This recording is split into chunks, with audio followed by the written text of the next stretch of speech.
안녕하세요. 달빛 야화입니다. 들려드릴 이야기는 집안을 구한 구박덩어리 며느리입니다. 집안을 구한 구박덩어리 며느리. 산 좋고 물 맑은 상주에 부유하고 인품이 좋은 임진사가 살고 있었다. 그는 나눠주기를 좋아하고 찾아오는 객이 있으면 대접하기를 마다치 않았다. 그런데 부족할 것 없는 그에게 어쩐 일인지 나이 40이 넘도록 자녀가 없었다. 남들이 아들, 딸 시집 장가를 드린다는 소리가 들릴 때마다 임진사 내외는 시름만 깊어왔다. 언제부턴가 지인들의 자식 혼례잔치도 참석을 꺼리게 되고 말았다. 그러던 어느 날 한 과객이 임진사 집을 지나다가 후한 대접을 받았다.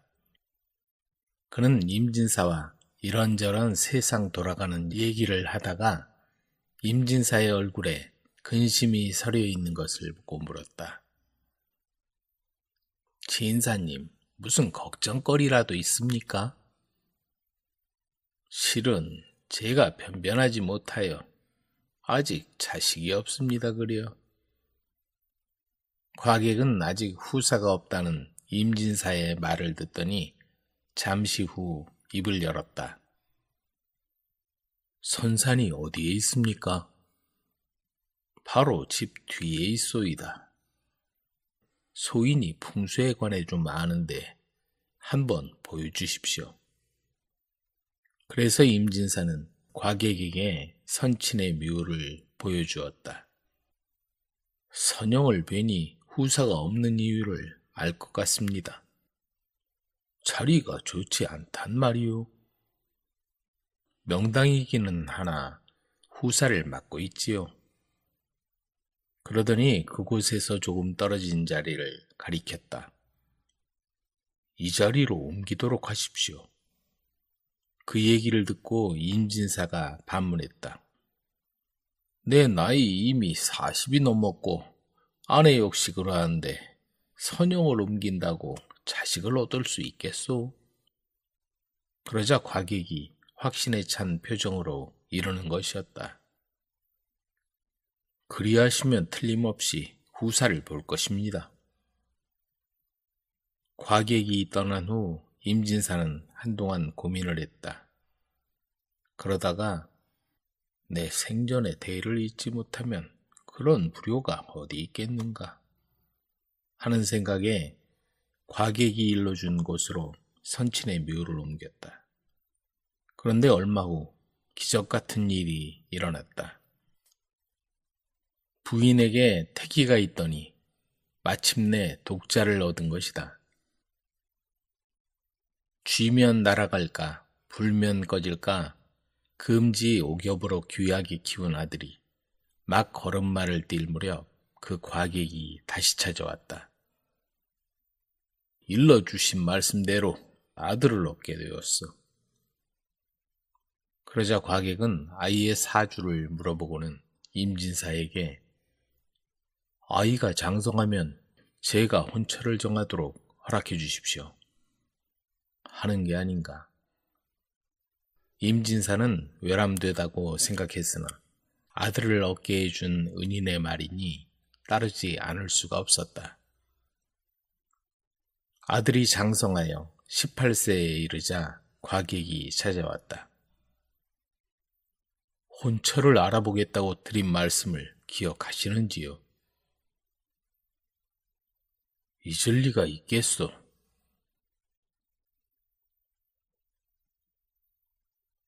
그들은 서로 사주단자를 맞바꾸고 오래지 않아 혼인날을 정했다.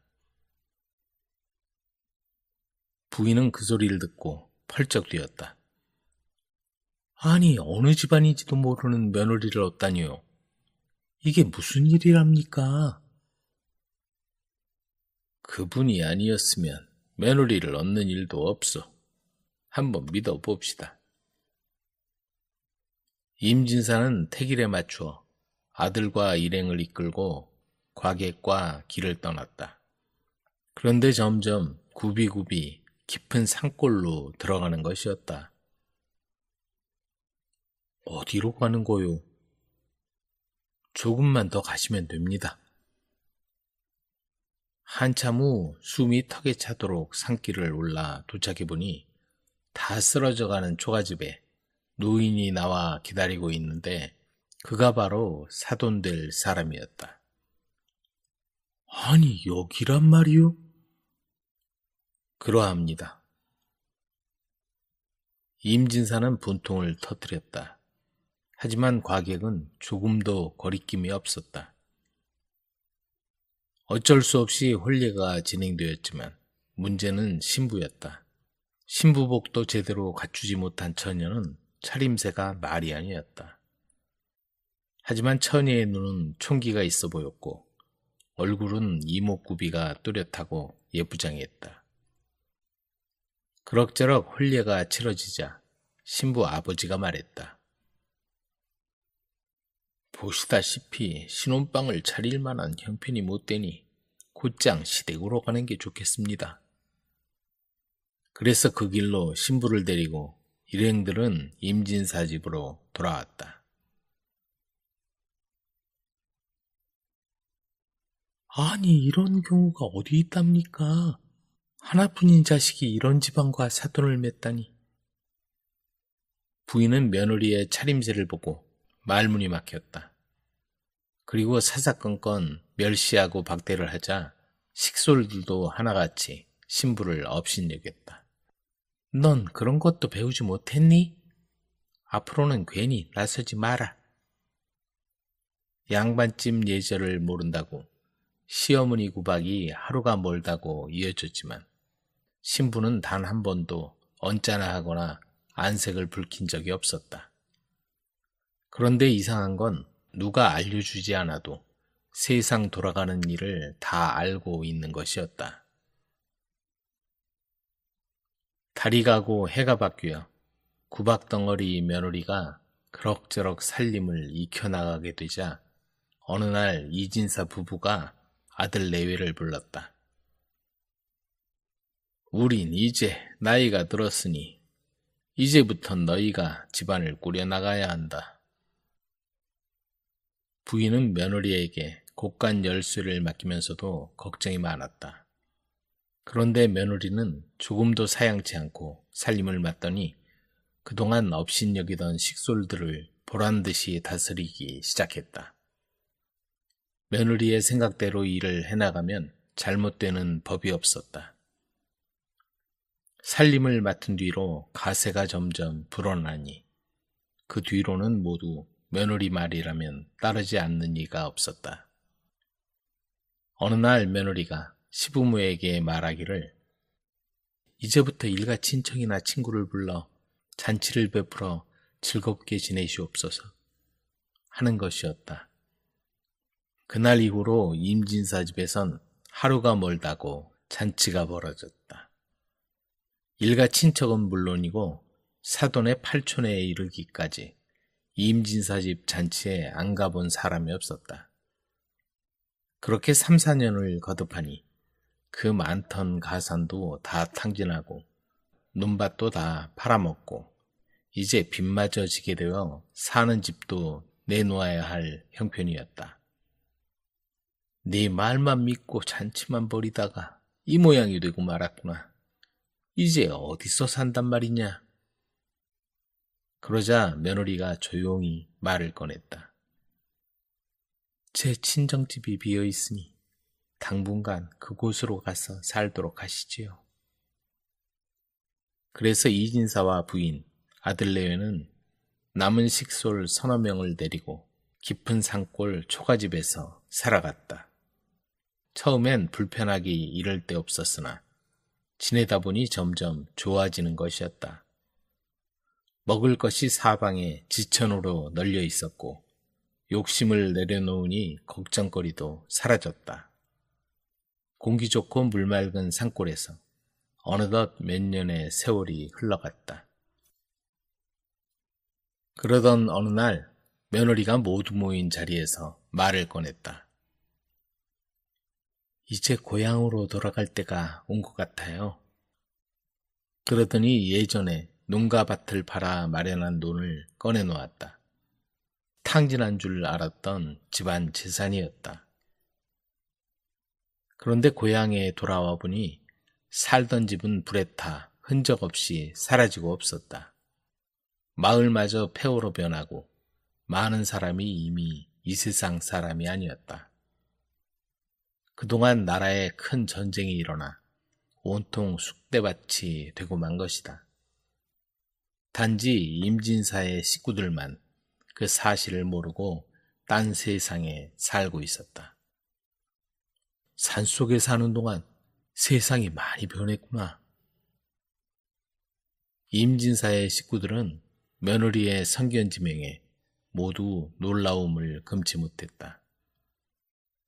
며느리는 가져온 돈으로 새집을 짓고 농가밭을 마련하고 가세를 다시 일으켰다.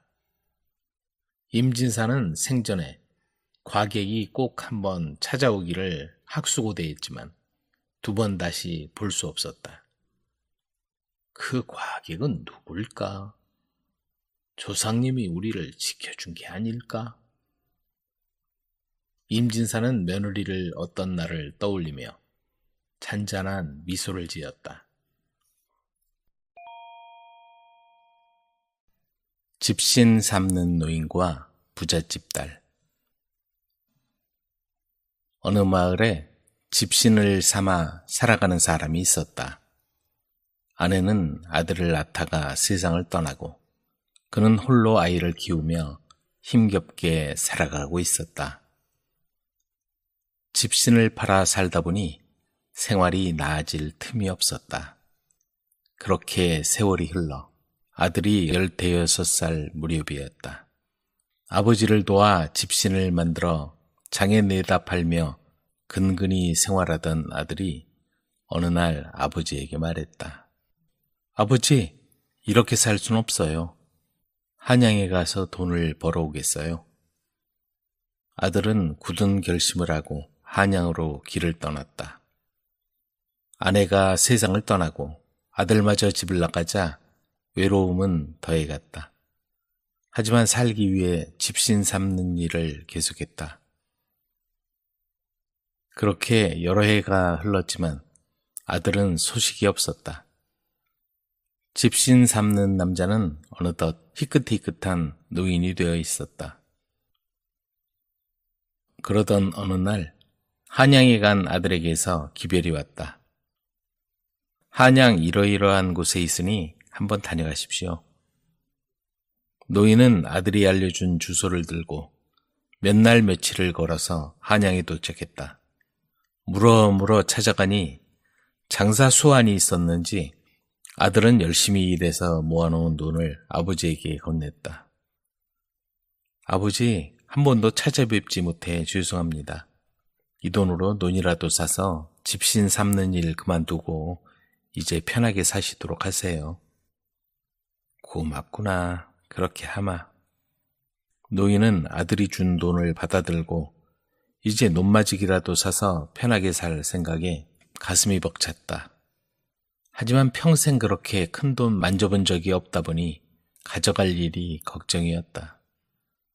생각 끝에 손목에 끈으로 묶어서 달아매고 몇 날 며칠 귀향길에 올랐다. 밥 먹을 때나 잠잘 때나 손목에 묶인 돈을 한 번도 푼 적이 없었다.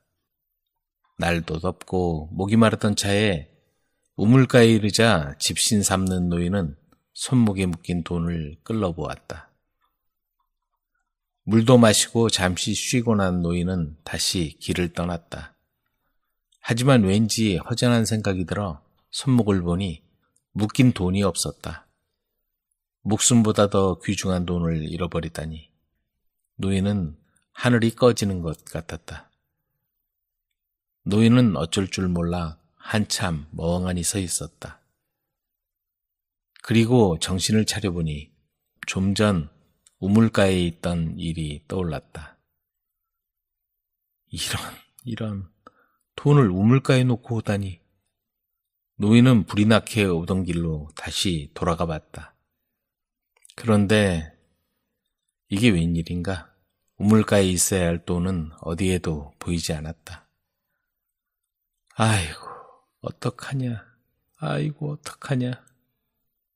집신 삼는 노인은 물가에서 목 놓아 울었다. 이보시오, 왜 그러시오? 돌아보니 옷을 잘 차려입은 부자 영감이 서 있었다. 한양에서 아들이 준 돈을 그만 이 우물가에 두고 갔는데 없어졌시오. 논을 살 돈인데 이제 틀렸구만요.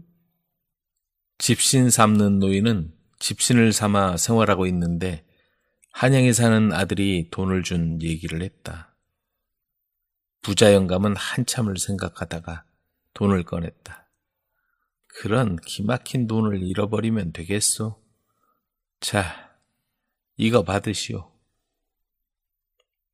집신 삼는 노인은 그게 자기 돈인지 아닌지 살펴볼 겨를도 없이 돈을 받아들고 고맙다고 연신 고개를 숙였다. 사실 그 돈은 잃어버린 돈이 아니었다. 사정이 하도 딱해서 부자 영감이 도와준 것이었다. 그렇게 다시 귀향길에 오른 노인이 길을 가는데 비가 내리기 시작했다. 그리고 물이 불어 물살이 거세진 냇가에 이르니 사람들이 모여 웅성거리고 있었다. 저런, 이를 어째? 노인이 보니 어떤 여자가 거센 물살에 떠내려가고 있었다. 냇가를 건너다가 빠진 모양이었다. 모두 발만 동동거리고 있을 뿐 어느 누구도 선뜻 구하겠다고 나서는 사람이 없었다. 집신 삼는 노인이 생각했다. 그래, 놈보다는 사람이 더 귀하지. 노인이 손목에 묶인 돈을 흔들어대며 소리쳤다. 저 사람을 구해주면 이 돈을 다 내놓겠소.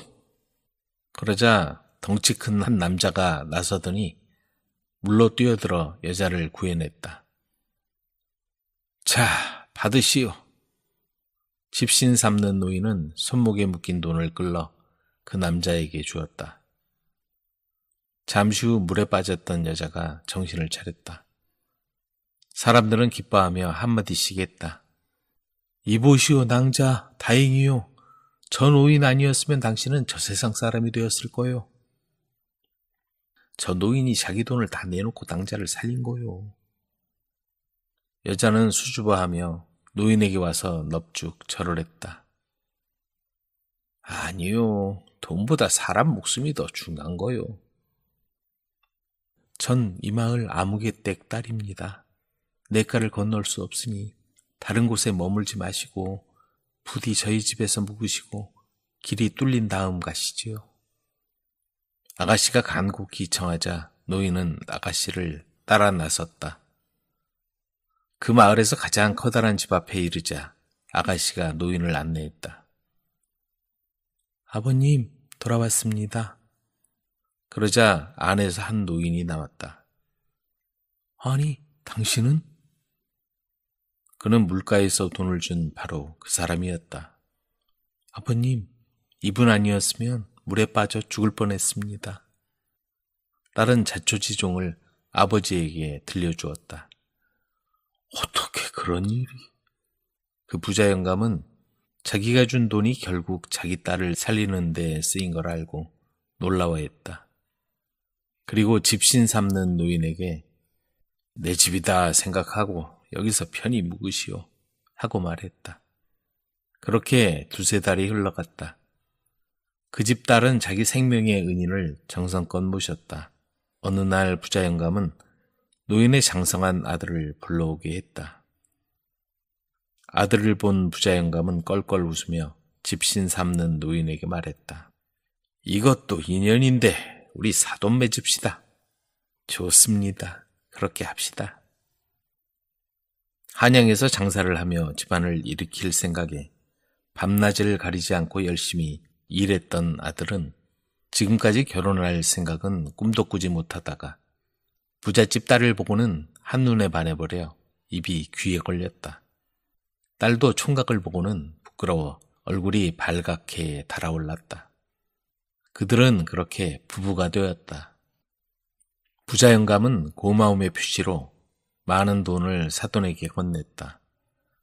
아들도 한양에서 하던 일을 접고 아버지를 모시고 고향으로 내려와 그 돈으로 논도 사고 밭도 샀다. 그리고 쓰러져가는 집을 헐어버리고 새로 집을 지어서 아버지를 편안하게 모셨다. 천성이 부지런한 아들은 해마다 땅을 샀다. 얼마 후에는 그 마을에서 부자 소리를 듣고 살게 되었다.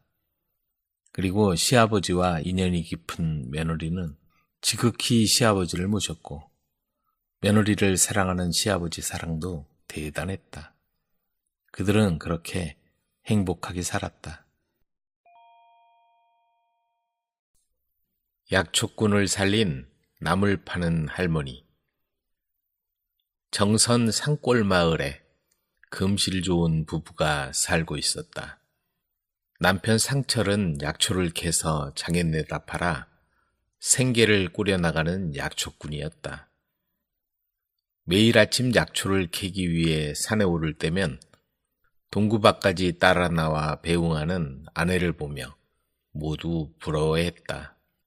상철인 복도 많아. 예쁜 마누라하고 저렇게 재미있게 사니? 약초꾼 일행 중에 배씨성을 가진 사내가 있었다. 오래도록 상철과 한마을에 살아온 그는 늦은 나이에도 아직 혼자 몸이었다. 가끔 상철의 집에 놀러오곤 해서 상철의 아내와도 친분이 있었다. 좋은 사람 만나셔야죠. 상철의 아내가 그렇게 말하면 배씨는 슬며시 쓴웃음만 짓고 마는 것이었다. 상철의 집을 드나들며 배씨는 은근히 상철의 아내가 마음에 끌렸다.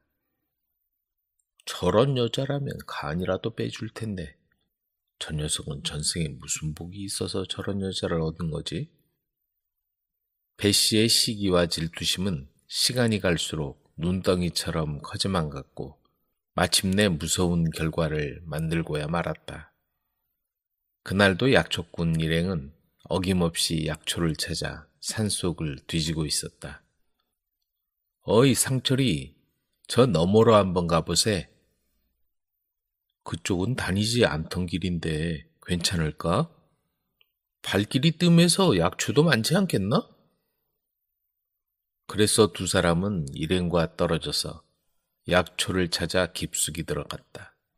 그리고 마침내 절벽에 붙어있는 귀한 약초를 발견했다. 저거 100년은 되어 보이는데? 수지 맞았군.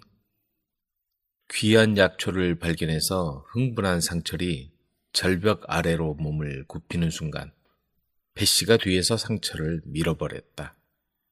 그리고는 내려오는 도중에 만난 일행에게 물었다. 저 상철이 못 봤는가? 나보다 먼저 내려갔는데.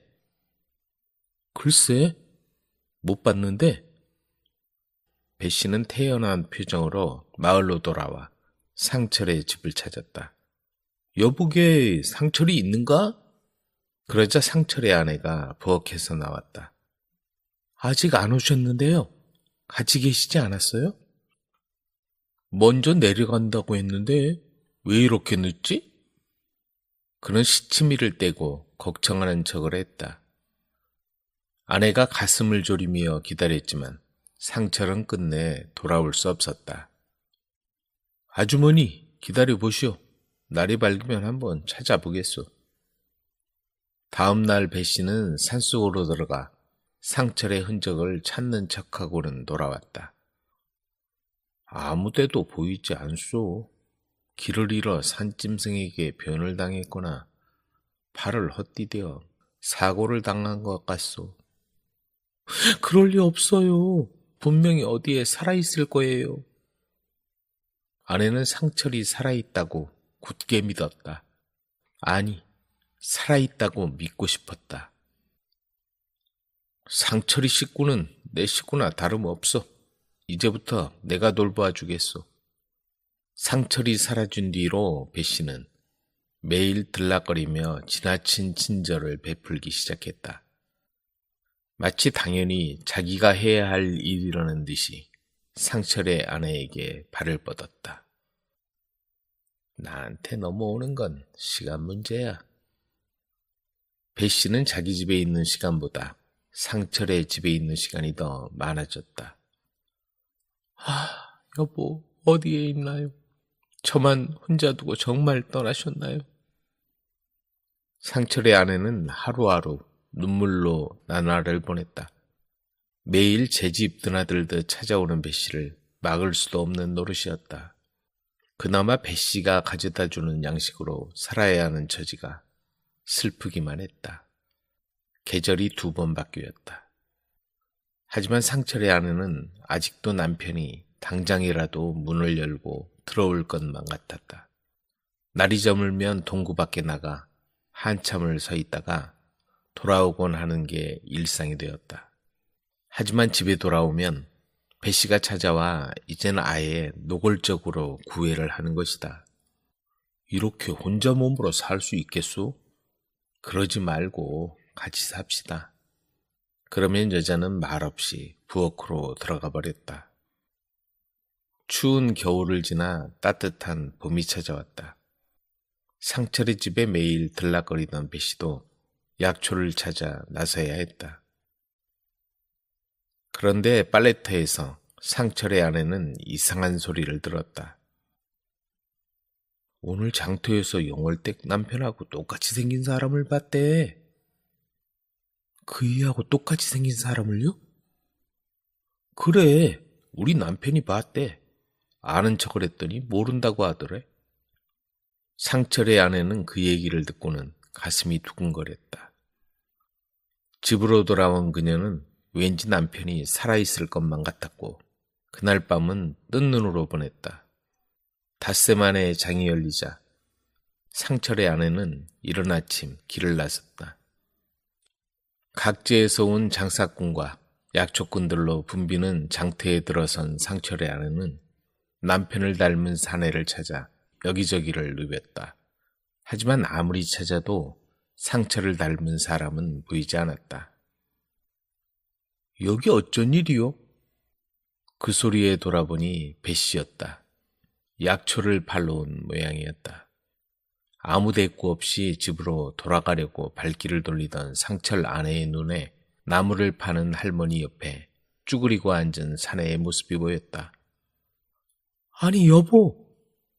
그런데 옆에서 따라온 배 씨가 사내의 모습을 보고는 슬쩍 자리를 피해 가버리는 게 아닌가. 배 씨의 행동을 본 상철의 아내는 순간 이상한 생각이 들었다. 여자는 사내에게 다가섰다. 전 모르시겠어요? 상철의 아내를 본 사내는 처음 보는 표정을 지었다. 아내는 사내의 오른쪽 팔목을 걷어 팔목에 난 흉터를 찾아보았다. 언젠가 겨울에 가마솥에서 끓는 물을 옮기다가 심하게 데인 화상 자국이었다. 걷어올린 사내의 팔에 선명한 화상 자국이 보였다. 여보, 당신이 틀림없군요. 나예요, 나. 이 사람이 새댁 남편이란 말이요? 옆에서 유심히 듣고 있던 할머니가 한마디 거들었다. 네, 할머니. 이 사람이 제 남편이에요. 다행이구려.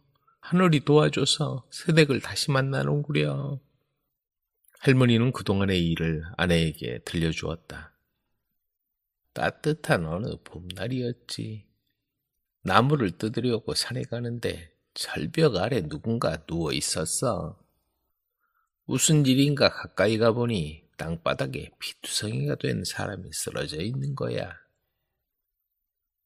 처음에는 죽은 줄 알고 너무 놀랐는데 코에 귀를 대보니 희미하게 숨소리가 들리더군. 절벽에서 떨어진 모양인데 다행히 나뭇가지에 걸렸다가 떨어지는 바람에 목숨만은 건진 거지. 나는 반가운 마음에 산나물이고 뭐고 다 집어치우고 계곡으로 뛰어가서 시원한 물을 떠왔지. 물로 얼굴과 입술을 적셔주고 손발을 주물러 주니까 차차 정신이 돌아오더군. 그런데 상처가 너무 심해서 혼자 걷기가 힘들었어. 그런 사람을 혼자 놔두고 올 수가 있어야지.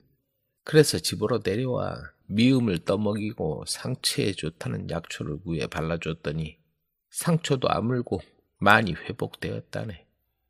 하지만 절벽에서 떨어지면서 머리를 부딪힌 충격으로 기억을 잃고 말았어. 기억이 돌아올 때까지 여기서 있으라고 했더니 알았다며 지금까지 함께 살고 있었던 거야. 할머니는 이야기를 마치고 아내의 손을 잡고 눈물을 흘렸다.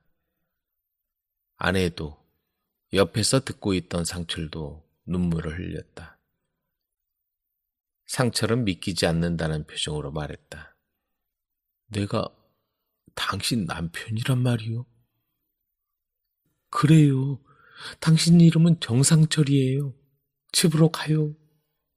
그렇게 상철은 아내를 따라 떠난 지 2년 만에 집으로 다시 돌아왔다. 하지만 여전히 기억은 돌아오지 않았다. 아내는 상철이 쓰던 물건을 보여주며 약초꾼이었다는 것과 서로 얼마나 사랑했는지를 말하면 상철은 눈을 껌뻑이며 행복한 미소를 지었다. 그런데 상철이 집으로 돌아오자 하루가 멀다고 드나들던 배씨가 발걸음을 딱 끊어버렸다. 당신 친구 배씨가 오지 않네요? 그래? 나하고 친했나? 그럼요. 당신이 돌아왔는데도 반갑지 않나 봐요. 상철이 돌아온 뒤 배씨는 마을에서도 자취를 감추었다. 상철의 기억이 아직 돌아오지 않았지만 언젠가는 상철의 기억이 돌아와 자신이 한 짓이 밝혀질지 모른다는 두려움에 잠시도 머물 수가 없었다. 어느 날 상철이 무슨 말을 하려다가 자꾸 머뭇거렸다. 할 말이라도 있어요? 해보세요. 남을 파는 할머니가 없었다면 난 이 세상에 없을 거요. 그래서 말인데 혼자 사시는데 우리가 모시면 어떨까 해서 말이요. 잠시 망설이던 아내가 결심을 한 듯 말했다. 당신을 살린 분이니 어머니처럼 모시고 함께 살아요. 정말 고맙소 여보. 상철과 아내는 남을 파는 할머니를 어머니로 모시며 함께 살았다.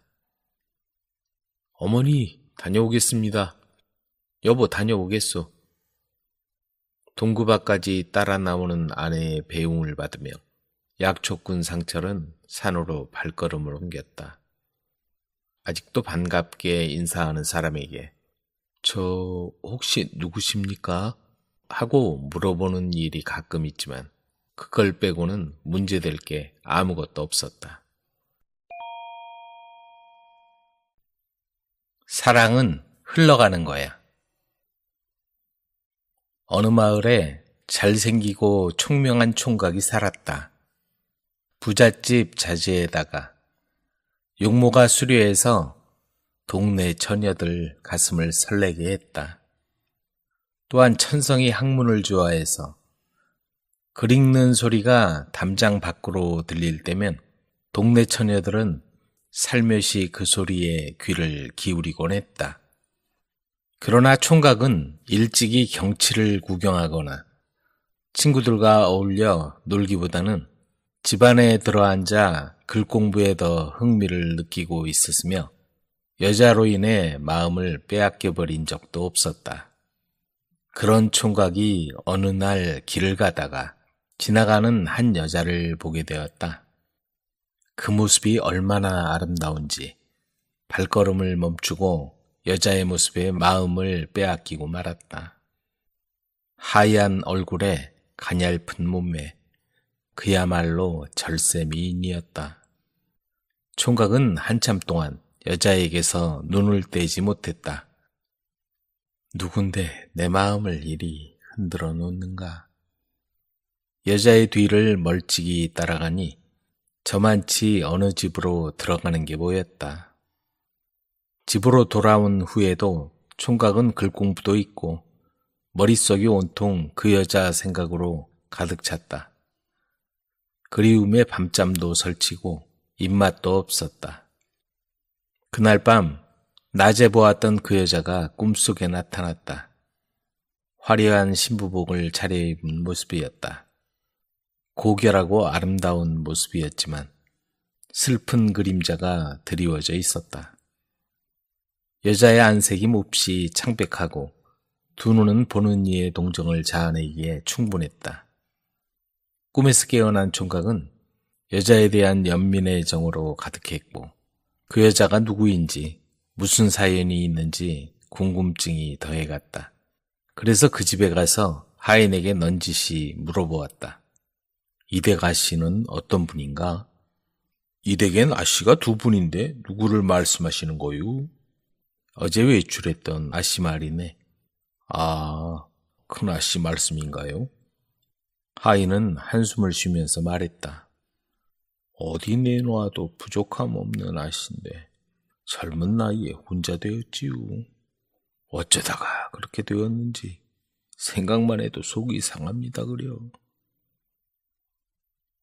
총각은 하인을 통해서 여자의 안타까운 사연을 듣게 되었다.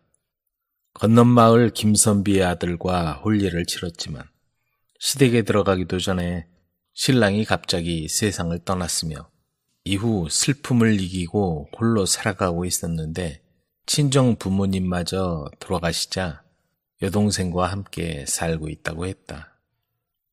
그 말을 듣고 집에 온 총각은 며칠을 고민하다가 연정을 감추지 못하고 용기를 내 여자를 찾아갔다. 큰아씨께 잠시 뵙자고 전하게. 하인이 안으로 들어가더니 잠시 후 여자가 나왔다. 어인 일로 저를 보자고 하십니까? 당신에 대한 마음을 가눌 길 없어 이렇게 찾아왔소. 한 번만 만나주시오. 여자는 잠시 말이 없었다. 이리 들어오시지요.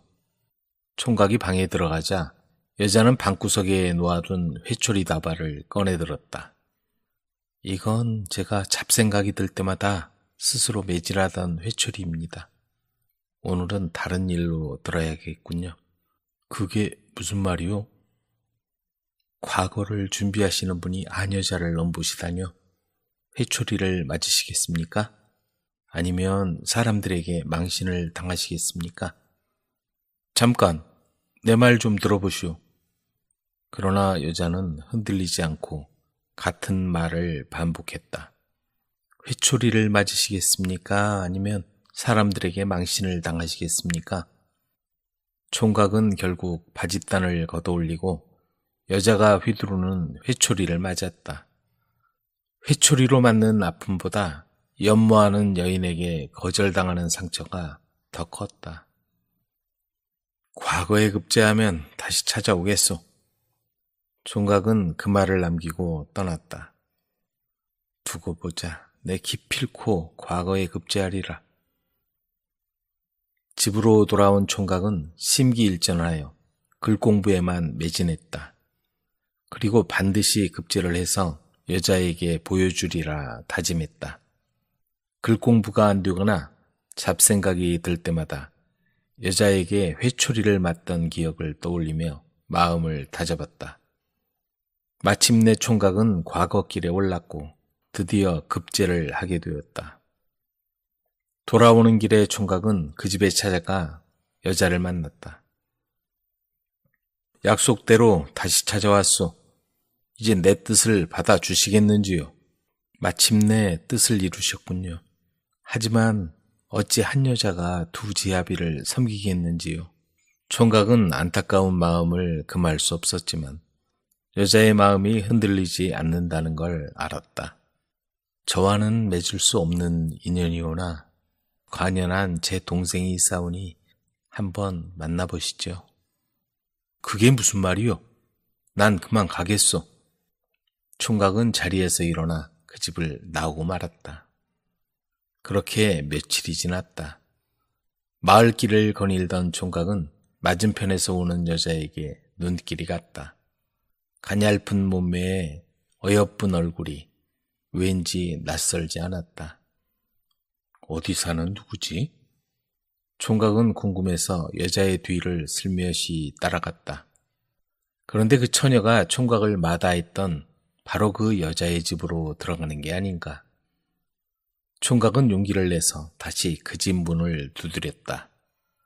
하인이 밖으로 나오더니 총각을 보자 안으로 들어갔다. 들어오시랍니다.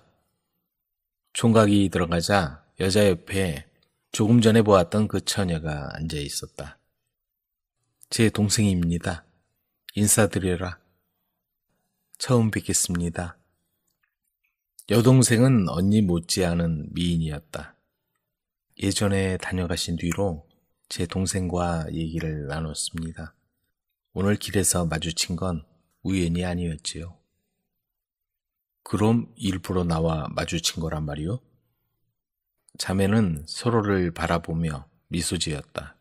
총각은 슬며시 여동생에게로 마음이 향했다.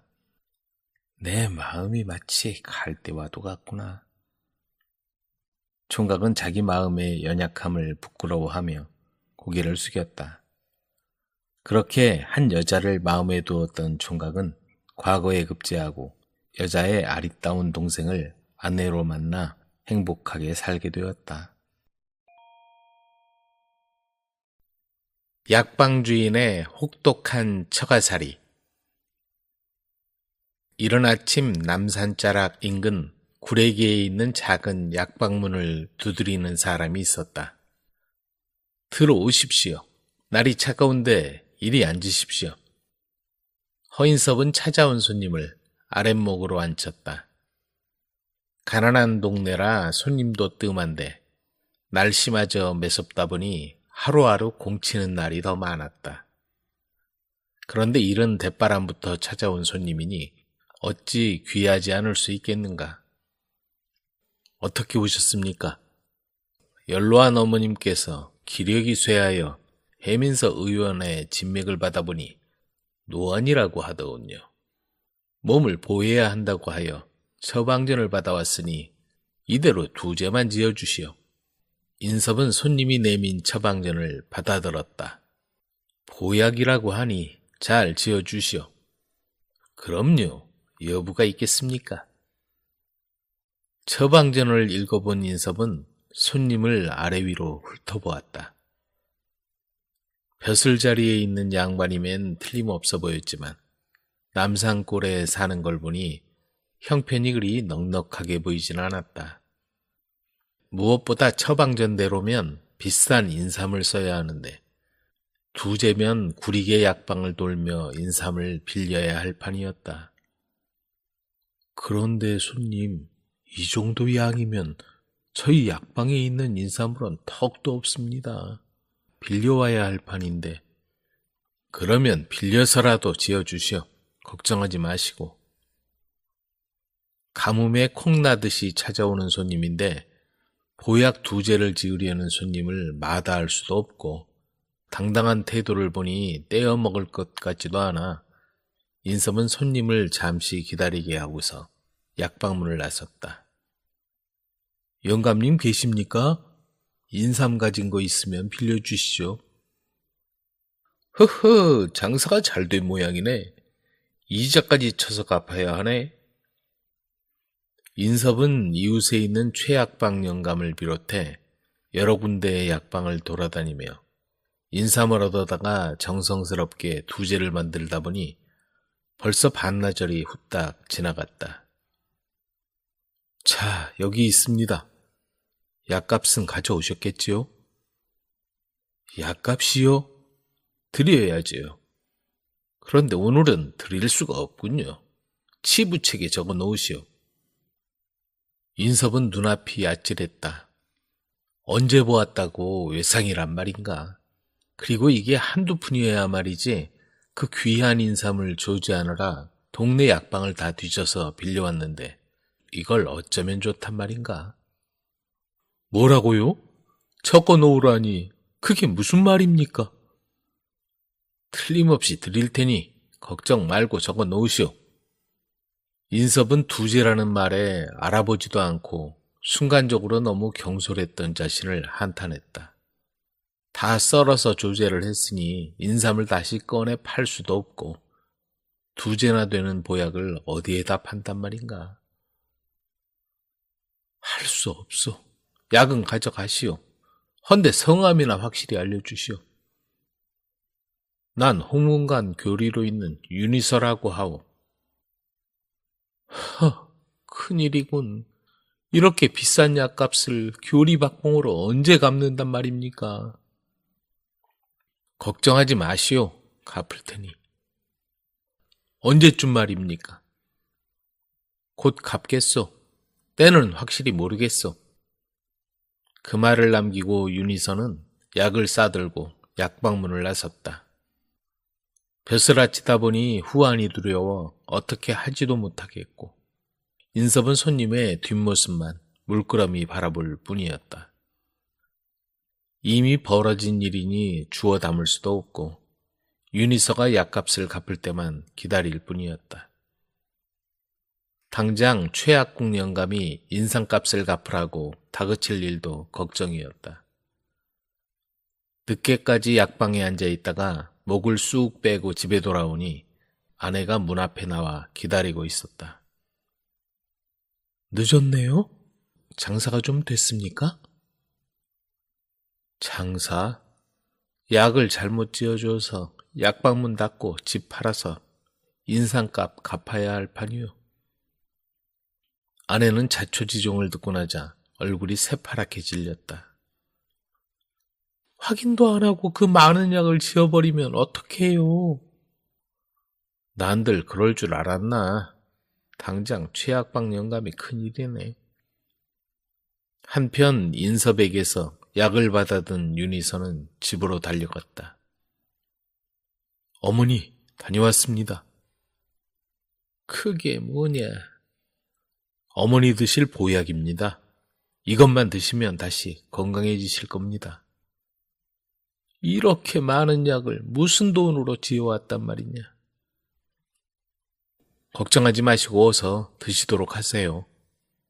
윤희서는 그렇게라도 해서 어머니 약을 지어왔지만 자기로 인해 고통을 당할 약방 주인을 생각하니 마음이 편치 않았다. 그리고 반드시 출세를 해서 약방 주인에게 약값은 물론 은혜를 갚겠다는 다짐을 했다. 한편 인섭은 이로 인해 약방문을 닫았다. 집도 팔고 세간을 다 정리해서 빌린 인상값을 다 갚고는 미사리에서 처가살이를 하는 신세가 되었다. 겉보리 서말이면 처가살이 안 한다는 말이 있듯 인섭의 혹독한 처가살이는 그때부터 시작이었다. 사내가 얼마나 변변찮으면 마누라를 데리고 처가살이를 해. 가서 품앗이라도 팔던가. 첫날부터 장인의 잔소리가 귀에 못이 박이더니 날이 갈수록 장인은 사위를 쥐잡듯 잡기 시작했다. 이봐, 해가 중천에 떴는데 아직도 자빠져 자는 거야? 빨리 나와서 소 여물이라도 끓여야지. 새벽이 밝아오기가 무섭게 장인의 고함 소리가 들렸다. 그러나 어찌하겠는가. 이 엄동설안에 길바닥에 나앉지 않으려면 꾹 참고 있어야지. 아내는 친정아버지한테 구박받는 남편이 안 된 모양인지 어깨를 토닥거려주며 맛있는 음식을 식구들 모르게 챙겨주곤 했다. 가장 견디기 어려운 게 하나 더 있었다. 아내의 동생인 처제가 결혼해 이웃마을에 살고 있었다. 그런데 처제는 이웃마을 부잣집 장남한테 시집을 갔는데 처제가 남편을 데리고 오면 그날은 잔치가 열리는 날이었다. 장인은 처제가 준비해온 음식을 먹으면서 망에서 들어온 큰사위 인섭이 들으라는 듯 더 크게 떠들고 더 크게 웃고 저런 못난 사위 때문에 속상하다며 한바탕 떠들어댔다. 그래도 구석에서 간신히 밥수저를 뜨는 인섭 옆에는 아내가 항상 붙어 있었다. 모두 돌아가고 둘만 남으면 아내는 측은한 마음으로 인섭의 마음을 보듬어 주었다.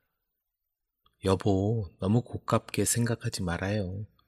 아버지도 너무 속상해서 그러니까요. 그래, 알아. 얼마나 속상하겠어. 자존심이 강한 분이 동네 나가면 수군거리는 소리 듣는 것도 싫겠지. 그래요, 여보. 힘을 내세요. 우리 돈을 모아서 약방도 다시 차리고 빨리 나가도록 해요. 그래, 고마워, 여보. 당신 마음도 마음이 아닌 거 잘 알아. 못난 남편 만나서 마음고생, 몸고생 하는 것도 잘 알고. 그들은 서로를 의지하며 이렇게 하루하루 버텨나갔다. 이렇게 눈칫밥을 먹으며 산 지 3년이 흘렀다. 어느 날 장인이 헐레벌떡 뛰어들어왔다. 자네 그 약지어간 사람이 윤희서라고 하지 않았나? 그 양반이 평안감사가 되었다네. 이제 약값을 받게 되었구먼. 그날 저녁 밥상이 달라졌다. 많이 먹게. 노잣돈 챙겨줄 테니 당장 평양에 가서 감사어른 만나 뵙고 와. 혹시 알아? 약값뿐 아니라 벼슬자리라도 줄지? 다음 날 인섭은 평양을 향해 길을 떠났다. 그 돈만 받으면 처갓집 눈칫밥 먹는 것도 이제 끝이다. 혹시 알아? 아전짜리라도 줄지? 한껏 기대에 부풀어 평양에 도착한 인섭은 그 길로 평양 가명을 찾아가 감사어른을 뵈러 왔다고 했다. 그러자 얼마 있지 않아 들어오라는 분부가 내렸다. 그럼 그렇지. 나를 기억하고 있었군. 안으로 들어가니 감사가 위엄을 갖추고 앉아 있었다. 자네가 나를 만나러 온 사람인가? 그래, 누구지? 인섭은 기가 막혔다. 아무리 출세를 했다고 하더라도 사람이 이렇게 변하다니 세상이 야속할 뿐이었다. 그래, 무엇 때문에 날 찾아온 거지? 저는 몇 해 전 구리기에서 약방을 하던 허인섭이라 하옵니다. 3년 전 겨울에 감사께서 제게 보약 2제를. 그러자 말이 끝나기도 전에 감사가 말을 이었다. 자네가 그 사람인가? 오랜만이군. 그래, 찾아온 이유를 알겠네. 여기서 며칠 쉬다가 집에 돌아가게. 인섭은 약값을 받으러 왔다는 말이 쑥 들어가 버렸다. 지체 높은 어른에게 외상값 받으러 왔다는 말을 잘못 꺼냈다가는 무슨 소리를 들을지도 모르겠다는 생각에 감히 입 밖에 꺼내지도 못했다. 감사는 여비하라며 돈 몇 푼을 집어주고 자리를 떴다. 가명을 나와 돌아오는 길에 인섭은 감사의 태도에 분을 사귀지 못했다. 배은망덕도 유분수지. 약값 때문에 내가 이렇게 되었는데 돈 몇 푼 집어주고 입을 닦아? 인섭은 그런 대접을 받고 처갓집으로 돌아가려니 발이 떨어지지 않았다. 약값이라도 주든가. 돈 몇 푼을 들고 어떻게 처가로 돌아가지? 그래도 어떻게 하겠는가. 방법이 없는데. 인섭이 터덜터덜 집으로 돌아오니 장인이 그 꼴을 보고 야단이 났다. 그래, 평양까지 가서 벼슬은커녕 약값도 못 받고 그냥 돌아와? 평안 감사 아니라 감사 하랩이라도 그렇지. 왜 받을 돈도 못 받아와? 일단 돌아가라는 말에 이렇게 왔습니다. 나중에 약값이라도 인편에 보낼지 어떻게 합니까? 에그, 이 못난 친구. 찾아갔는데도 못 받은 약값을 언제 받을 수 있겠어? 그래, 평생 처가살이나 하고 살아라. 장인은 소리를 질렀다. 한편 인섭을 돌려보낸 뒤 윤희선은 어떻게 은혜를 갚을 것인가를 곰곰이 생각했다. 그래, 내가 생각이 모자랐어. 나 때문에 그 사람이 그런 어려움을 겪고 있는 걸 뻔히 알면서 바쁘다는 핑계로 지금까지 신경을 쓰지 못했어. 어머니도 그 사람이 지어준 약을 드시고 건강을 회복하셨는데. 그런 생각을 하다 보니 자신이 저지른 소행이 부끄러웠다. 약값을 갚고 알전짜리라도 줄까 생각도 해봤지만 지난날 인섭이 겪었을 어려움에 대한 보답이 될 수는 없었다. 감사는 사람을 시켜 전답을 알아보고 집을 짓고 약방을 다시 차릴 수 있도록 준비를 했다. 눈발이 날리던 추운 겨울날이었다. 인섭의 쓰린 가슴을 더욱 시리게 만들 무렵이었다. 그날도 새벽부터 장인이 퍼붓는 잔소리를 한바탕 들었다. 점심때가 되자 눈발도 그치고 해가 비치기 시작했다. 인섭이 나무를 하러 집을 나서려는데 말을 타고 낯선 사람이 찾아와 허인섭을 찾는 것이었다. 감사 어른께서 보내신 서신을 가져왔소이다. 인섭이 서신을 열어보니 이렇게 쓰여 있었다.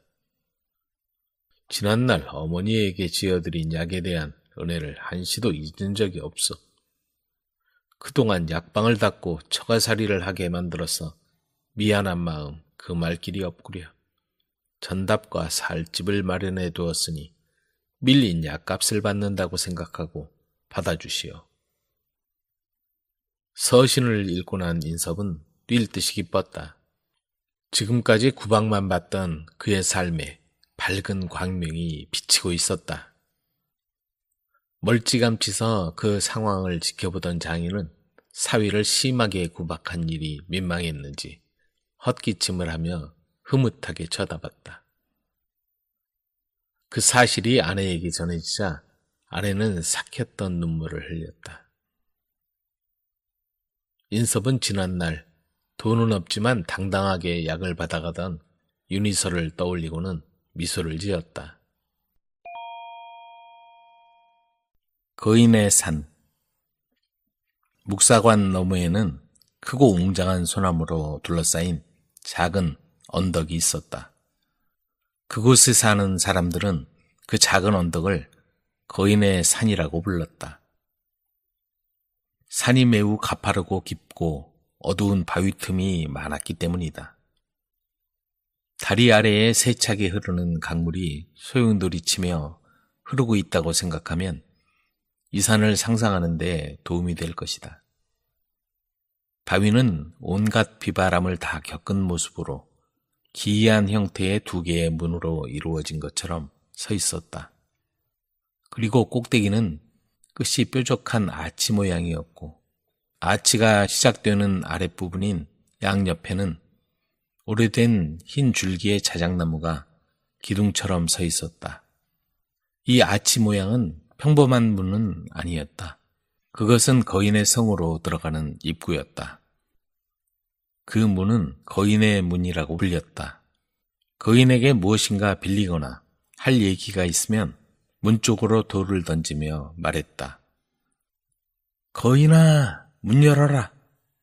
어느 날 떠돌아다니던 여행객이 늙은 농부에게서 거인의 문에 관한 이야기를 듣고 그곳을 찾아갔다. 그는 거인의 문을 2번 두드렸으나 문은 열리지 않았다.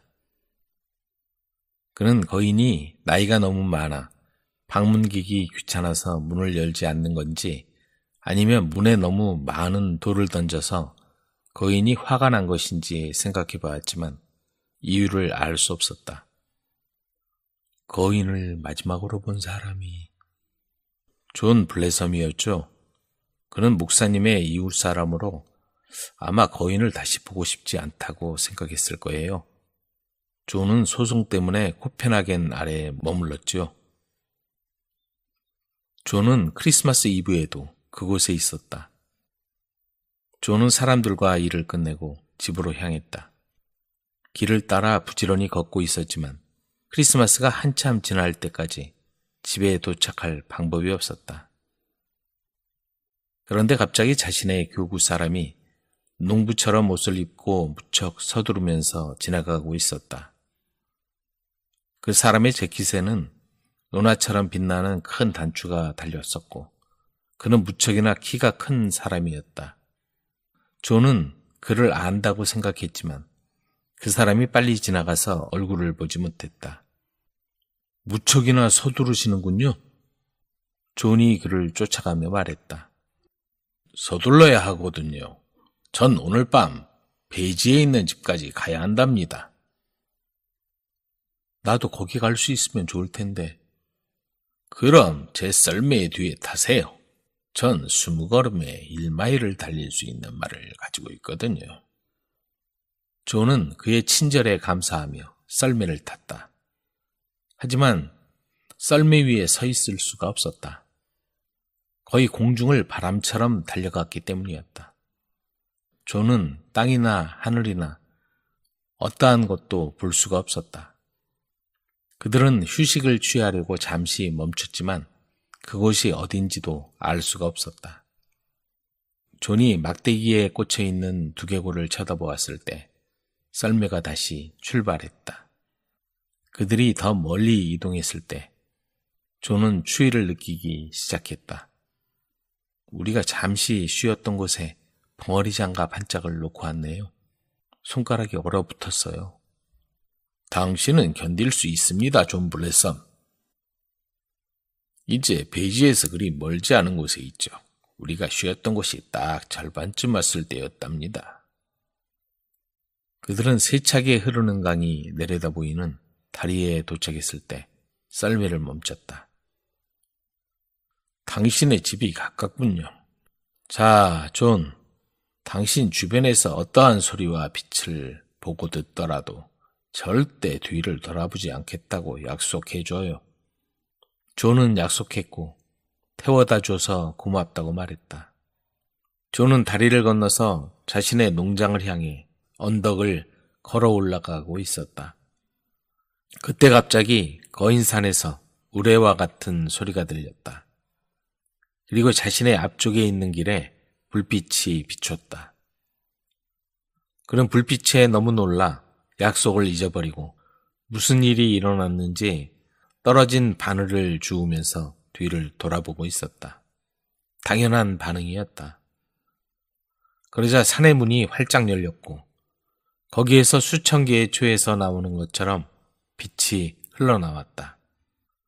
문 가운데 그가 보았던 거인이 서 있었다.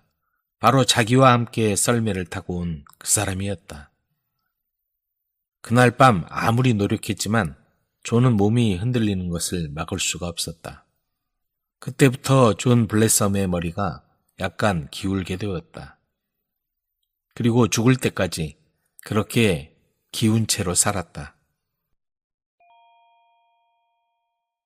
슬픈 어릿광대. 오래전 아주 먼 곳에 왕국이 하나 있었는데 그 왕국은 불가리안 2세라는 왕이 다스리고 있었다. 그런데 세상이 이렇게 가련하고 슬픈 왕국이 있을까? 그곳에 사는 누구도 웃는 법을 알지 못했다. 흥겨워할 줄도 즐겁게 놀 줄도 몰랐다. 모두가 언제나 심각하고 사소한 일에도 다투고 심지어 서로 숨쉬는 공기조차 시샘했다. 왕은 어떻게 하면 백성을 조금이라도 즐겁게 해줄 수 있을까 곰곰이 생각했다. 그러다가 궁전에 어릿광대를 고용하기로 결심했다. 내가 슬프면 백성이 슬픈 것이 당연한 일이고 내가 행복해지면 백성들이 기뻐할 거야. 그리고 모든 것이 예전처럼 다 잘 될 거야. 그렇게 생각한 왕은 다음 일요일에 궁전 정원에서 어릿광대를 선발할 것이라고 온 나라에 알렸다. 그리고 선발된 어릿광대는 왕이 가는 곳은 어디나 따라갈 수 있는 특권을 주겠다고 했다. 그런데 맙소사 선택의 여지가 없었다. 그 경연대회에 참가한 사람이라고는 고독하고 슬픈 백성 단 한 명뿐이었다. 그래서 왕은 그를 고용해야만 했다. 그 새로운 어릿광대는 너무나 슬퍼 보여서 궁정에 있는 신하들은 그를 보기만 해도 눈물을 쏟았다. 도대체 왜 저런 어릿광대를 고용하셨습니까? 사람들이 왕에게 물었다. 그러자 왕이 대답했다. 그야 나보다 더 슬픈 사람을 볼 수 있기 때문이지. 그렇게 말하고는 이내 눈물이 고였다. 그 슬픈 어릿광대는 왕을 기쁘게 하지 못했다. 대신에 왕에게 백성이 사는 이야기를 많이 해주었다. 그리고 왜 사람들이 그렇게 슬픈지도 말해주었다. 나를 기쁘게 할 수가 없으니 나를 더 화나게 하려고 애쓰는구나. 천만에 짐의 백성은 모두 만족해하고 있다. 내 신하들이 모두 그렇게 얘기했어. 그렇다면 폐하께서 변장하고 나가셔서 직접 보시는 게 어떠실지요? 그렇게 하시면 백성이 생각하는 바를 곧 아시게 될 것입니다. 어릿광대가 제안했다. 왕은 그 어릿광대의 제안이 마음에 들었다. 왕은 백성이 자기를 찬양하는 말을 듣기를 기대하고는 변장을 하고 그들이 항상 찬양하는 사람이 바로 자신임을 드러내고 싶었다. 다음 날 아침 왕이 궁전을 떠날 때는 왕비조차도 그를 알아보지 못했다.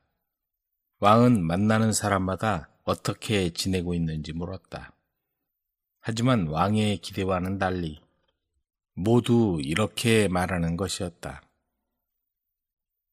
당신은 이방인이 틀림없군요. 그렇지 않다면 우리나라 왕이 얼마나 자기 생각만 하는지 알 텐데. 거기다가 왕의 신하들이 보물을 훔치지를 않나, 빼돌리질 않나. 그리고 누구라도 감히 반대라도 했다가는 당장 감옥 신세랍니다. 어떻게 그대들은 나한테 이런 이야기를 모두 하는 건가? 왕이 의심스러운 듯 물었다. 우리는 당신이 두렵지 않아요. 당신도 우리 같은 가난한 사람이잖아요. 그러니 우리를 감옥에 쳐넣지도 않을 테고.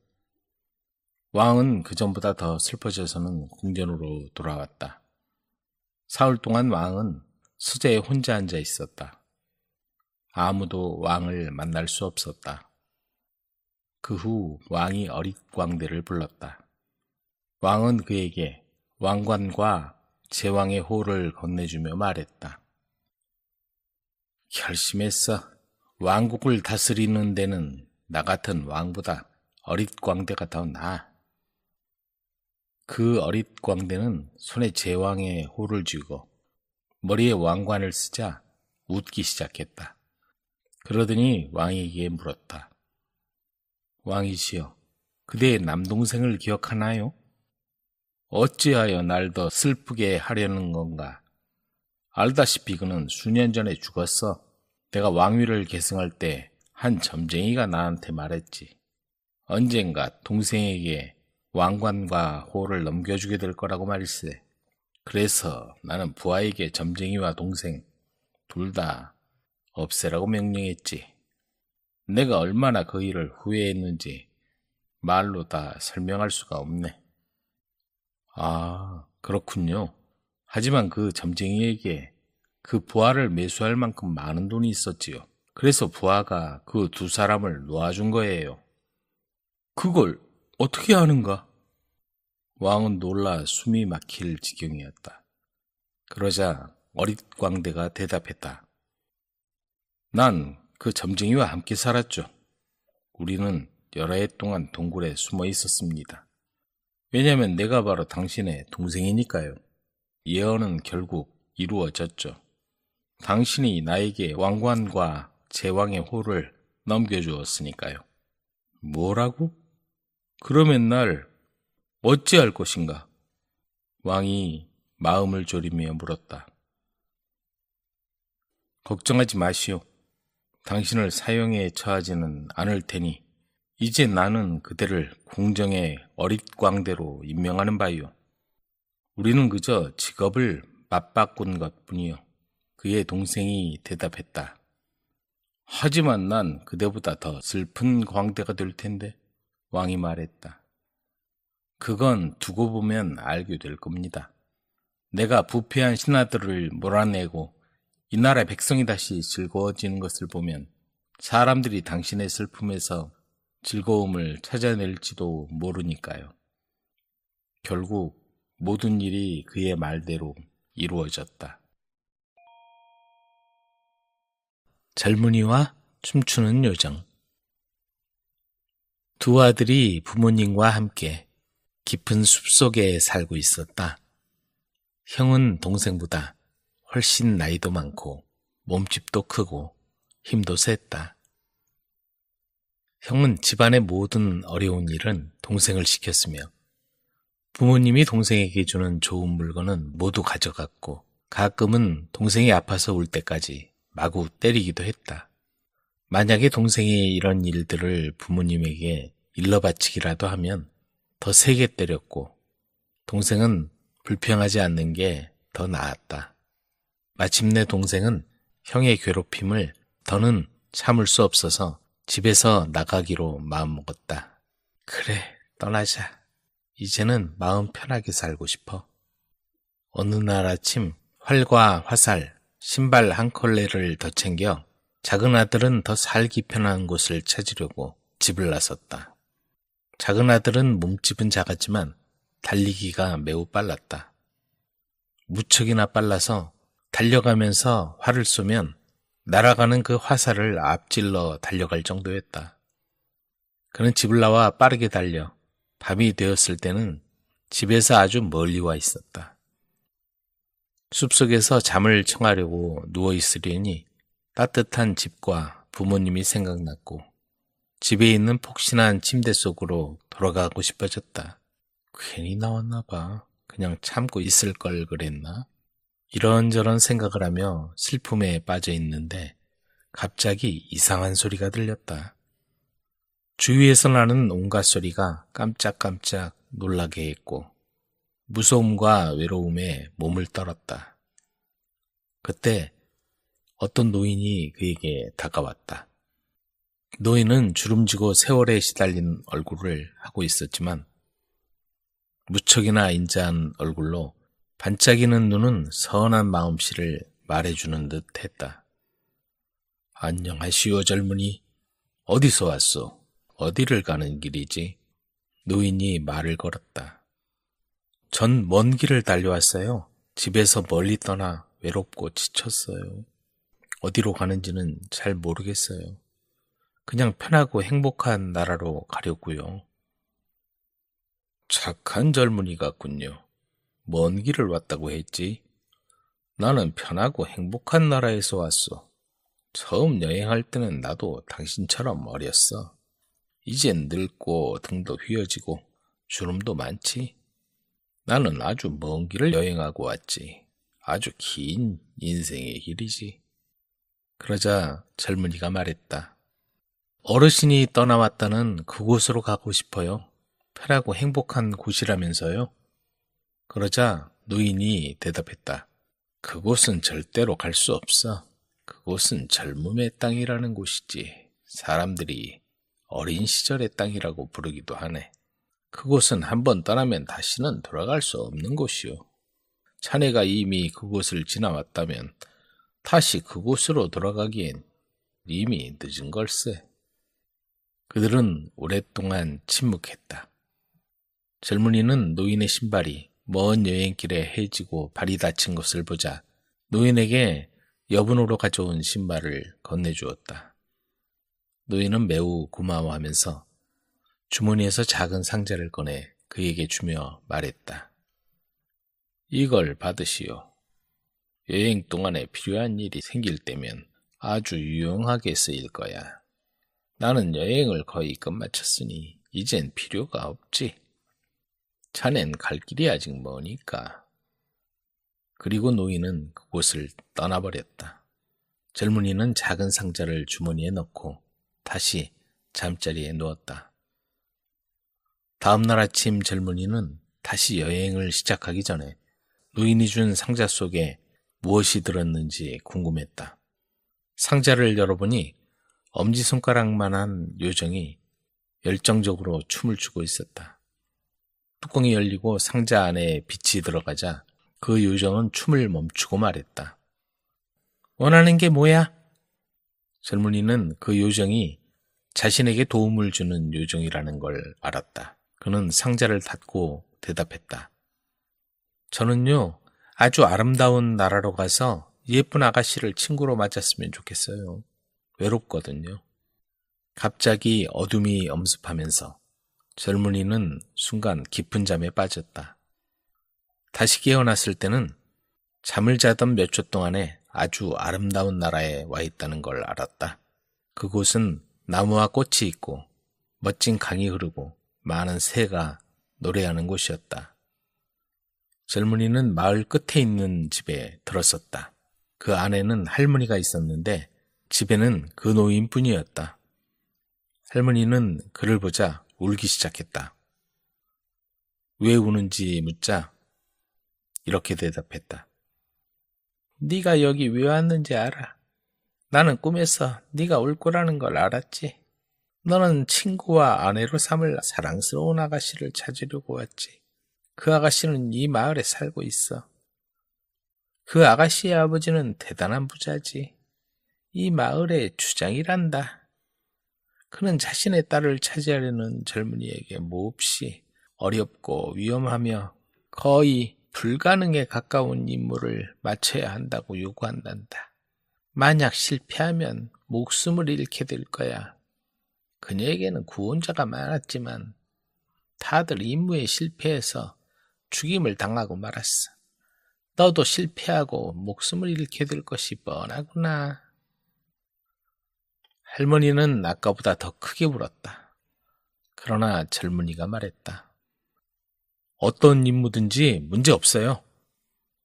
날 죽일 수 없을 겁니다. 젊은이는 춤추는 요정이 자신을 구해줄 거라는 걸 알았다. 젊은이는 추장의 사랑스러운 딸에게 구원하기 위해 그의 집을 찾아갔다.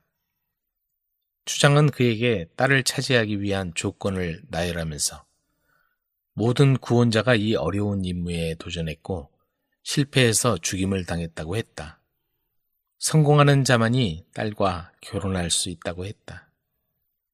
그가 도전하겠다고 하자 추장이 말했다. 우리 집 앞에 있는 산 때문에 아침에 떠오르는 해를 보지 못한단 말일세. 내 딸과 결혼하려면 그 산을 치워버려야 하네.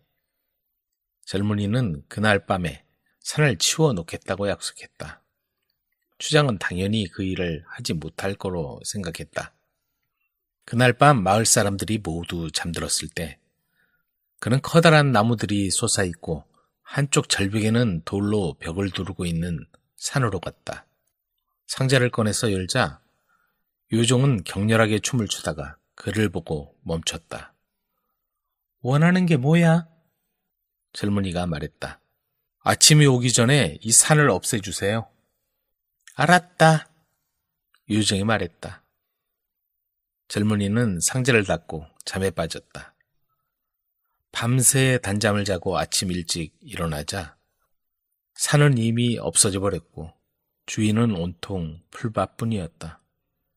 태양은 아직 동쪽 하늘에 조금만 올라와 있었지만 마을 어디서나 동트는 것을 볼 수 있었다. 추장이 일어나 몹시 놀랐다. 그는 딸을 잃었구나 하고 생각하며 젊은이를 불러 또 다른 임무를 주기로 했다. 젊은이가 추장에게 딸을 달라고 하자 추장이 말했다. 다른 임무를 하나 더 맡기겠네. 이곳에서 멀지 않은 마을에 나의 적들이 살고 있지. 그들은 매우 골칫거리야. 마을을 부수고 모든 사람을 쫓아내야 내 딸과 결혼할 수 있어. 오늘 밤에 그 일을 마무리하게. 추장은 이번에야말로 젊은이를 없앨 수 있다고 생각했다. 그날 밤 젊은이는 바람같이 뛰어서 마을의 경기에 도착했다. 상자를 꺼내 열자 요정이 춤추기를 멈추고 말했다. 원하는 게 뭐야? 오늘 밤에 이 마을에 있는 사람들을 쫓아내 주세요. 알았다. 그리고 그는 상자를 닫고 나무 아래서 잠이 들었다. 밤새 단잠을 자고 아침에 일어나자 마을은 없어져 버리고 주변이 온통 적막했다. 살아있는 거라곤 소리조차 들리지 않았고 숲의 소리뿐이었다. 밤사이 마을 사람들은 모두 멀리 떠난 뒤였다. 젊은이는 추장에게 돌아가 일을 끝마쳤다고 말했다. 추장은 사람을 보내서 그 말이 사실인지 확인했고 심부름꾼은 돌아와서 임무가 완성되었다고 보고했다. 추장은 자신이 졌다는 걸 인정하고 그 젊은이가 대단한 힘을 가졌다는 걸 알았다.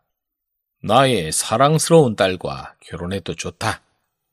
그렇게 해서 그는 아름다운 아가씨를 아내로 맞아들일 수 있게 되었다.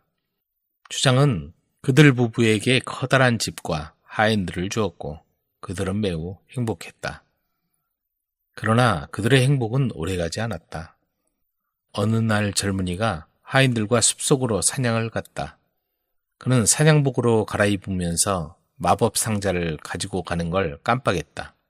외투 주머니에 상자를 남겨둔 것이다.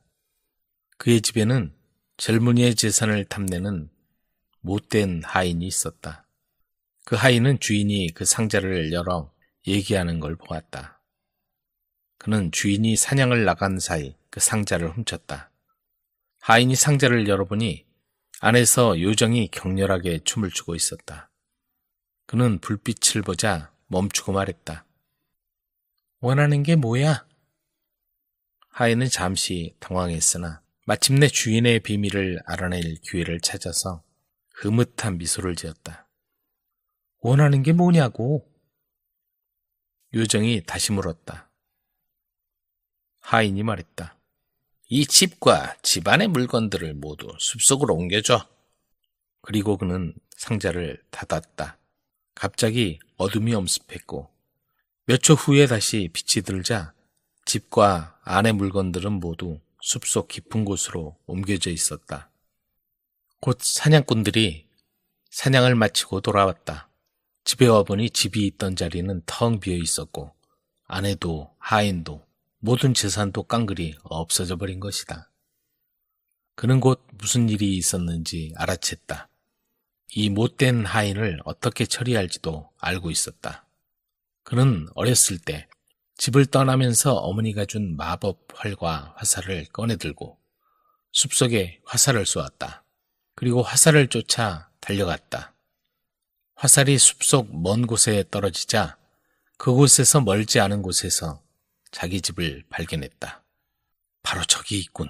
그래, 여기 숨어 있다가 밤에 들어가 상자를 찾아야겠어. 그는 밤이 될 때까지 나무 뒤에 몸을 숨겼다. 밤이 되자 그는 집 안으로 살금살금 들어갔다. 모두 잠들어 있었다. 그는 집 안으로 들어가서 하인방에 걸려있는 자기 외투를 발견했다. 아, 여기 있군. 있어 다행이야. 그는 살며시 외투를 집어들고 주머니 안에서 상자를 꺼냈다. 그걸 열자 안에서는 요정이 격렬하게 춤을 추고 있었다. 원하는 게 뭐야? 요정이 말했다. 이 집과 안에 있는 모든 걸 원래 있던 자리로 돌려주세요. 알았다. 젊은이가 아침에 일어나 보니 집은 원래대로 돌아와 있었다. 젊은이는 상자 속의 요정에게 못된 하인을 아무도 모르는 먼 나라로 보내라고 말했다. 하인은 아주 먼 곳으로 보내져 이곳저곳 떠도는 떠돌이가 되었다. 그 후 젊은이는 아내와 행복하게 살았다. 그는 다시는 상자를 잊어버리는 법이 없었고 언제나 상자를 갖고 다녔다. 원하는 게 있을 때는 요정은 언제나 그의 소원을 들어주었다. 추장이 죽자 젊은이는 그 부족의 추장이 되었다. 그는 주름진 노인이 걸어왔던 인생의 먼 길을 여행했다. 얼굴에 주름이 지고 등이 굽어지자 상자의 요정에게 자기를 젊음의 땅으로 다시 데려가 달라고 부탁했다.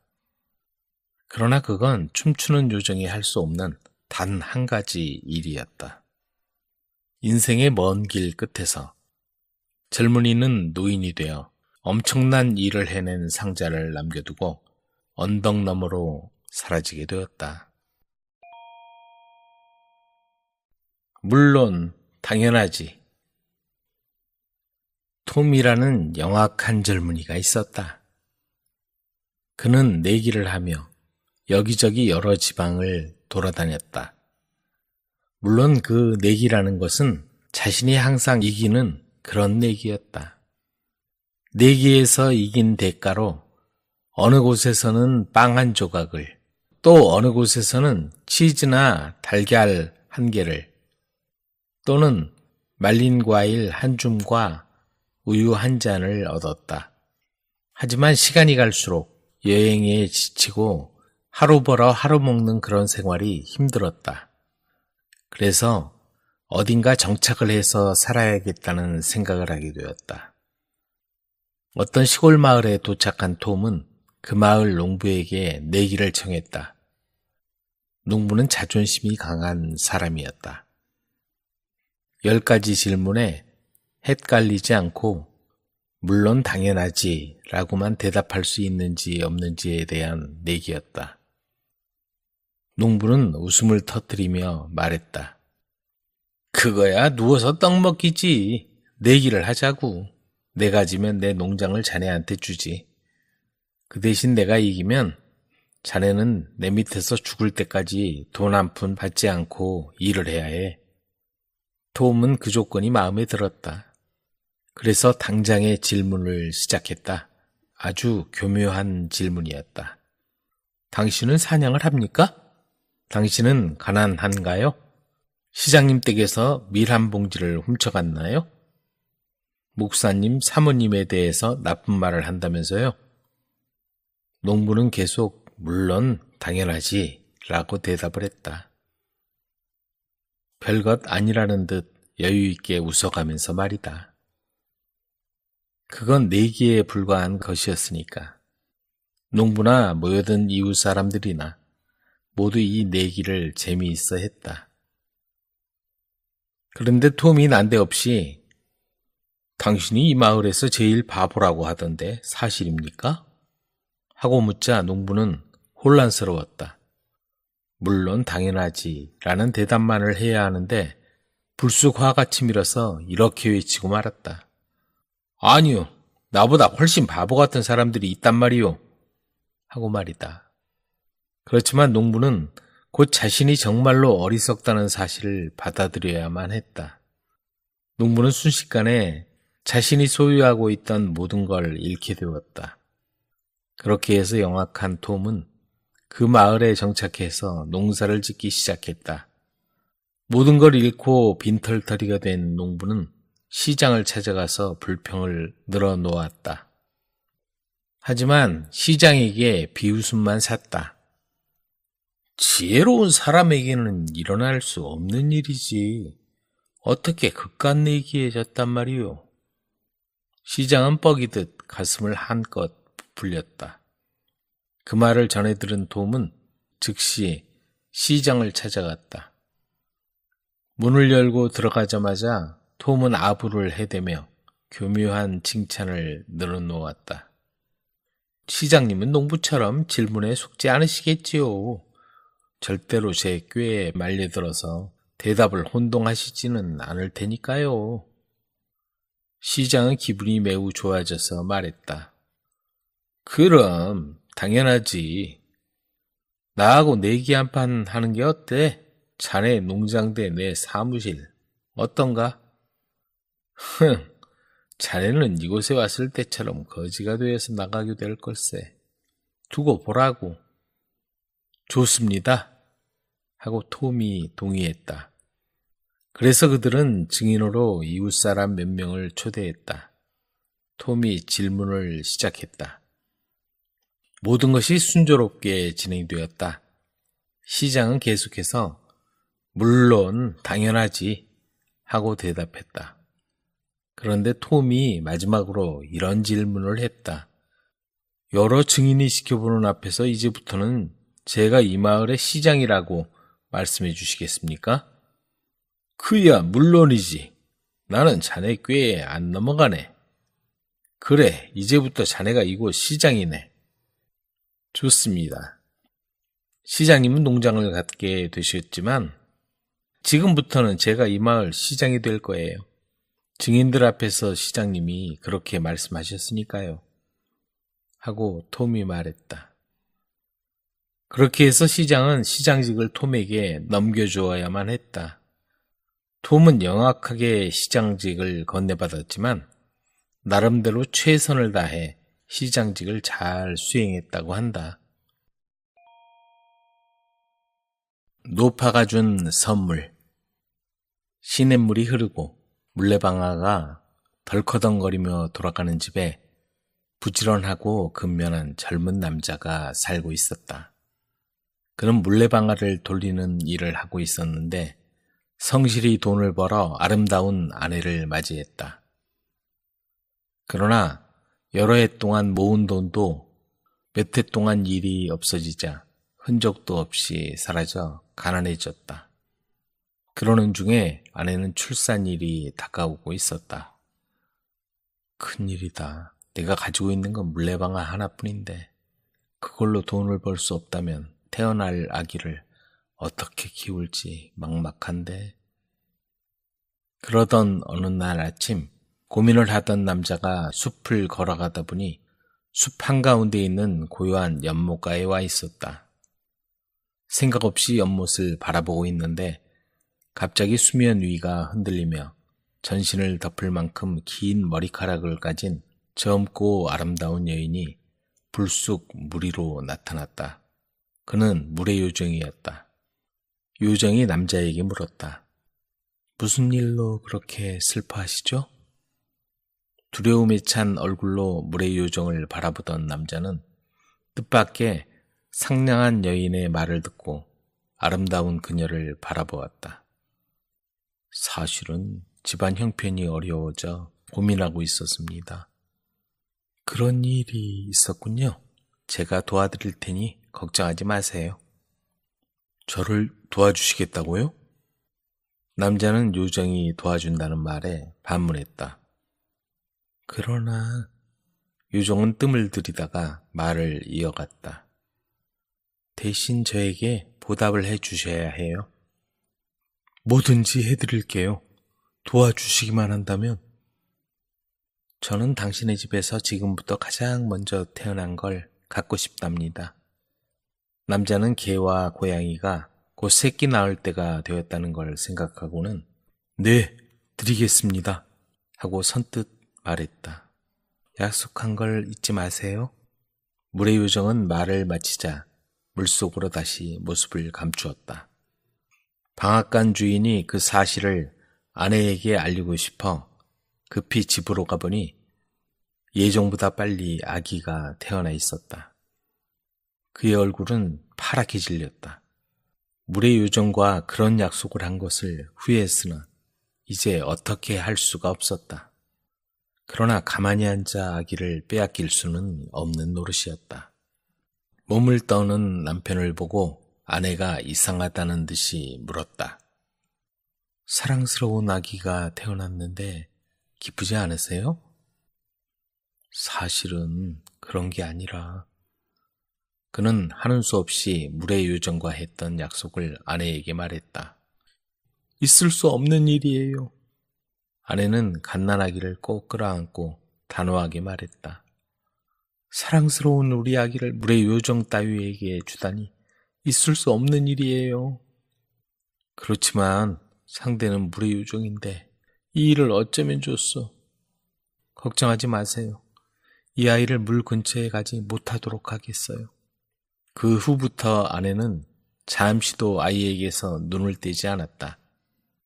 많이 자랐음에도 아내는 변함없이 아이에게 말했다. 얘야, 물의 요정이 너를 노리고 있다는 사실을 잊지 말고 절대로 숲에 있는 연못가에는 가지 말아야 한다. 아내는 아들에게 정성을 다했고 아들은 더할 나위 없이 훌륭한 청년으로 자랐다. 아들은 마을에서 으뜸 가는 사냥꾼으로 같은 마을의 아가씨와 결혼하여 행복한 나날을 보내고 있었다. 그러나 행복의 뒤에는 불행한 일이 찾아왔다. 바로 그날 아들은 사슴을 발견하고 이리저리 정신없이 숲속을 헤치며 돌아다니고 있었다. 그러다가 어느새 연못가에 와 있었다.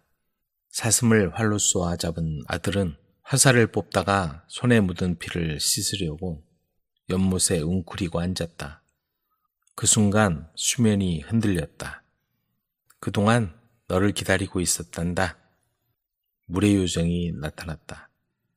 물의 요정은 아들의 팔을 잡더니 그대로 물속으로 끌고 가 버렸다. 아내는 해가 저물어도 남편이 돌아오지 않자 걱정이 되어 견딜 수가 없었다. 혹시 연못 근처에 갔다가... 기다리다 지친 아내가 연못으로 가보니 눈에 익은 활이 떨어져 있었다. 남편이 물의 요정에게 잡혀갔구나. 아내는 남편의 이름을 부르며 미친 듯이 연못 주변을 찾아 헤맸다. 그러다가 지쳐서 나무에 기대 앉아 있다가 꿈을 꾸었다. 험한 산을 넘고 꽃이 만발한 들판을 건너가자 오두막이 보였는데 그곳에서 어떤 노파가 손짓하고 있었다. 이상하네. 한번 가보자.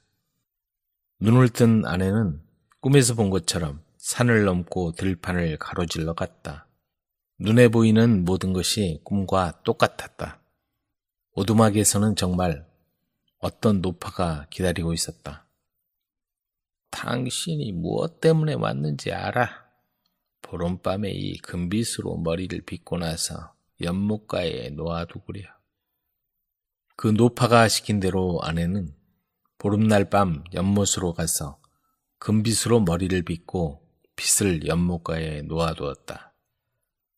그러자 갑자기 파도가 밀려오더니 빗을 휩쓸어 가버렸다. 아! 아내가 소리쳤다. 빛이 사라지는 동시에 물 위로 남편의 얼굴이 떠올랐다. 그러나 금방 다시 사라져버리는 거였다. 실망한 아내는 다시 그 노파를 찾아갔다. 그래, 실망하지 말고 기운을 내서 이번엔 이걸 들고 가봐라. 노파가 이번에 건네준 건 금피리였다. 보름달이 뜨면 연못가에서 이 피리를 불고 피리를 연못가에 놓아두어라. 달 밝은 보름밤을 기다렸던 아내는 연못가에 나가 피리를 불었다. 피리를 불고 나서 그 피리를 연못가에 놓아두자 또 파도가 밀려와서 휩쓸고 가버렸다. 그와 동시에 남편의 몸이 반쯤 물 위로 올라왔다가 다시 물속으로 가라앉고 마는 거였다. 아내는 다시 한번 노파를 찾아갔다. 손바닥이 피투성이가 되어가며 산을 넘고 들을 건너 간신히 오두막에 닿았다. 오, 그래. 이번에야말로 이 금으로 된 물레를 가져가 봐라. 노파는 처음과 같이 친절하게 말했다. 이 물레로 물레를 다 감고 나서 연못가에 물레바퀴를 놓아라. 그러면 이번엔 틀림없이 너의 소망이 이루어질 것이다. 아내는 역시 달 밝은 보름밤을 기다려 연못에 나가 남편을 빨리 만나야 한다는 생각으로 물레를 열심히 돌렸다. 드르륵 드르륵 일을 마치고 연못가에 물레바퀴를 두자 파도가 밀려오며 물레를 휩쓸고 갔다. 그러자 그 자리에 남편이 서 있었다. 여보, 어서 제 손을 잡아요. 아내가 내민 손을 젊은이가 꽉 잡았다. 어서. 정신없이 도망치는 젊은 부부 뒤에서 세차게 파도가 밀려왔지만 둘은 끝내 물의 요정을 물리치고 도망쳤다.